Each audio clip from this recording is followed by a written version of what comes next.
Abu Nawas ditantang untuk bertelur. Dikisahkan, sudah bertahun-tahun Baginda Raja Harun al-Rasyid ingin berambisi mengalahkan Abu Nawas. Namun perangkap-perangkap yang selama ini dia buat, sayang sekali semuanya bisa diatasi dengan cara yang cemerlang oleh Abu Nawas. Kasihan Baginda Raja, tapi tidak putus asa.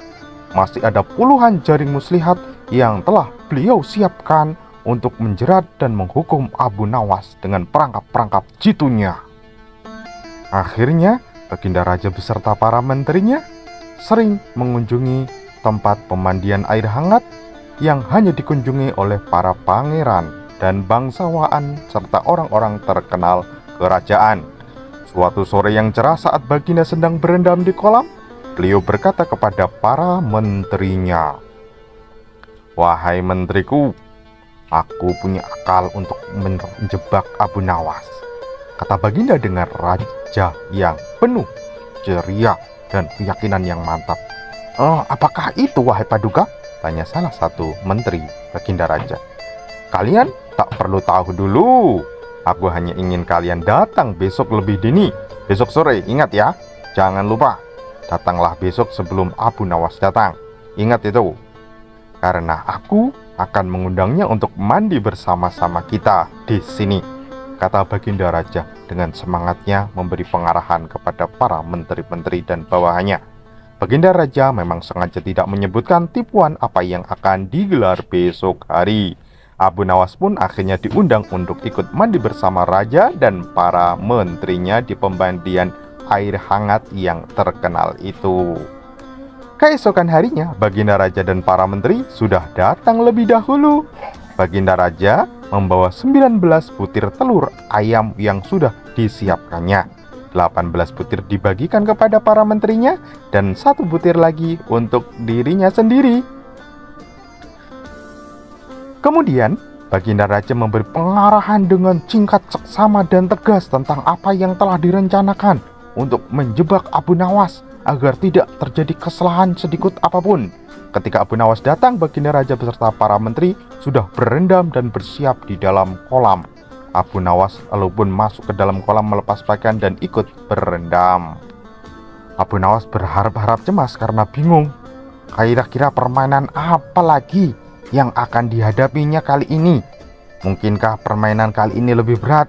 Karena Baginda Raja tidak memberi waktu untuk berpikir. Tiba-tiba saja Baginda Raja membuyarkan lamunan Abu Nawas. Beliau lalu berkata kepada Abu Nawas, "Sekarang Abu Nawas, aku mengundangmu mandi bersama karena ingin mengajakmu ikut dalam sebuah permainan kami," kata Baginda Raja. "Permainan apa itu, Baginda?"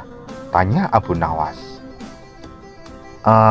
Jadi begini Abu Nawas, kita sekali-kali melakukan yang secara alami hanya bisa dilakukan oleh binatang atau hewan-hewan seperti biasa.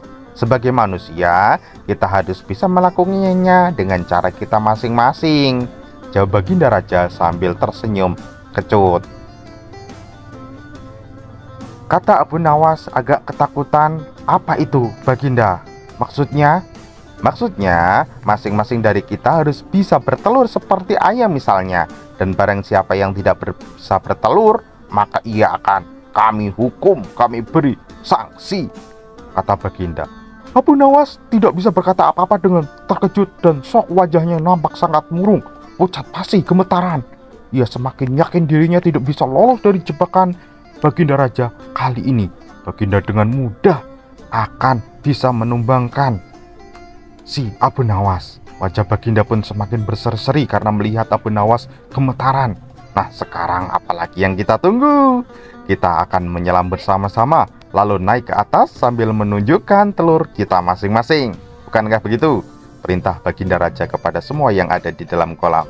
Baginda Raja pun dan para menteri mulai menyelam, kemudian naik ke atas satu persatu dengan membawa telur masing-masing yang sudah mereka persiapkan. Abu Nawas masih di dalam kolam sendirian. Ia tentu saja tidak sempat untuk mempersiapkan telur karena ia memang tidak tahu kalau ia harus untuk diharuskan untuk bertelur seperti ayam.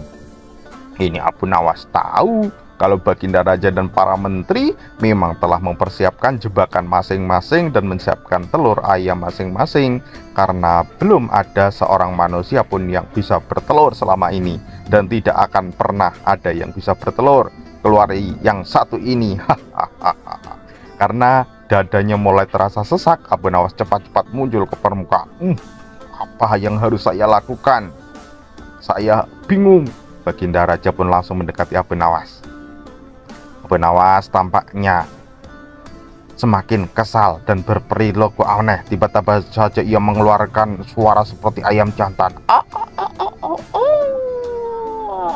Sangat kencang sekali, sehingga Baginda Raja merasa aneh, kaget dan heran. Ampun tuanku yang mulia, hamba tidak bisa bertelur seperti Baginda dan para menteri, kata Abu Nawas sambil membungkuk hormat. Nah, kalau begitu, Abu Nawas, sekarang kamu harus dihukum, Abu Nawas, kata Baginda Raja dengan santainya.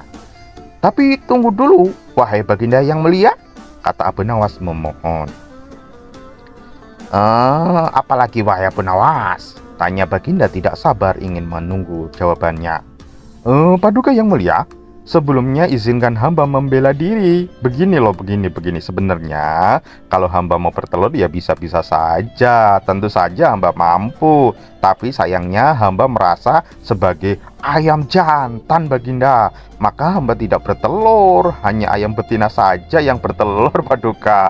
Hahaha, kata Abu Nawas sambil membungkukkan dada, membusungkan dadanya dengan senyum lebar. Baginda Raja tidak bisa berkata apa-apa. Wajah Baginda dan para menteri yang semula ceria sekarang penuh dengan kemenangan, sekarang penuh dengan kekecewaan. Kini menjadi pucat pasi sebab mereka dianggap ayam betina oleh Abu Nawas. Abu Nawas memang cerdik, gumam Baginda. Dengan rasa malu, Baginda Raja Harun Ar-Rasyid dan para menterinya pun akhirnya segera berpakaian kembali dan kabur menuju istana tanpa mengucapkan sepatah kata apapun. Kini memang Abu Nawas banyak sekali akalnya dan telah diakui oleh para ilmuwan sebagai ahli mantik atau ilmu logika. Gampang saja baginya untuk membolak-balikan dan mempermainkan kata-kata guna menjatuhkan dan mental lawan-lawannya. Terima kasih, semoga bermanfaat. Sampai jumpa lagi. Assalamualaikum warahmatullahi wabarakatuh. Dadah. Oh iya, sudah.